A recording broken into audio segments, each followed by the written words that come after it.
You have likely seen my previous deep dives into content automation, but one question keeps showing up in my comments. How do you actually capture high-quality screen recordings? Screen recording is the backbone of almost every tutorial I produce, so today I'm pulling back the curtain on the exact setup I use. I will walk you through two distinct methods, starting with a quick and dirty approach for when you need to move fast and ending with a professional setup for cleaner results. If you're on a Mac, the built-in QuickTime player is honestly a lifesaver because it requires absolutely zero extra software installations. You simply open the app, navigate to the File menu, select New Screen Recordings, and drag the frame to capture exactly the area you need. It even lets you toggle mouse clicks or external microphone input, which is perfectly fine for basic demos or quick, last-minute clips. However, QuickTime has some serious limitations that become problematic as soon as you try to scale up your content creation process. The audio is essentially baked into the file, which makes advanced editing tasks, like separating system sounds from your voiceover, nearly impossible. Furthermore, it does not capture system audio by default, and the resulting video files are often massive, which really slows down your storage and workflow. Because of those pain points, I moved away from QuickTime and started using tools that offer more control without a steep learning curve. I landed on DemoCreator because it is smooth, packs plenty of features, and effectively fixes those nagging QuickTime headaches I mentioned. With this tool, I can easily set my screen area, toggle my mic, adjust the webcam, and choose a resolution before hitting the record button. It offers multiple modes like screen-only, picture-in-picture, or game mode, which is incredibly useful for jumping between different project types.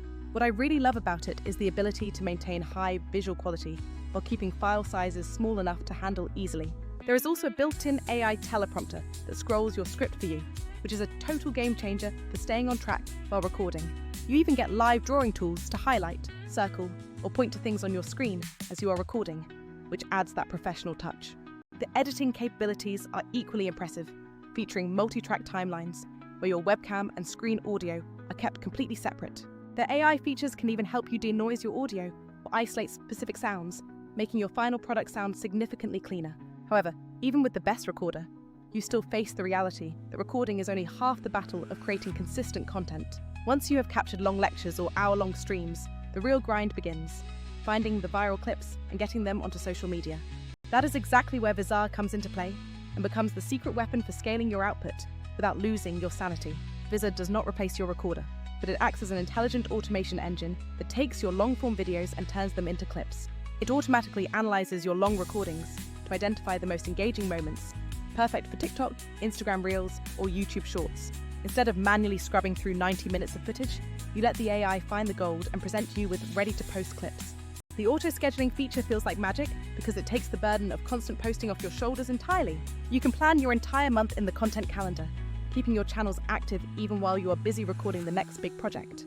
Think about the old way, exporting massive files, hunting for clips, and manually uploading to every platform, which is honestly just inefficient. Vizard drastically reduces that friction, allowing you to turn one single long recording into a full week of consistent short-form content. My professional advice is simple. Use your recorder for the capture and the live annotations, then use Vizard for the distribution and optimization. Always remember to record at high resolutions like 1440p or 4K, because this gives the AI much more room to reframe clips without quality loss. If you want to try this streamlined workflow yourself, check the link in the description to test how Vizard handles your own long videos. Thanks for hanging out and watching me nerd out about these recording workflows, and let me know in the comments if you have any questions. I will be digging into more specific settings next time, so catch you in the next one.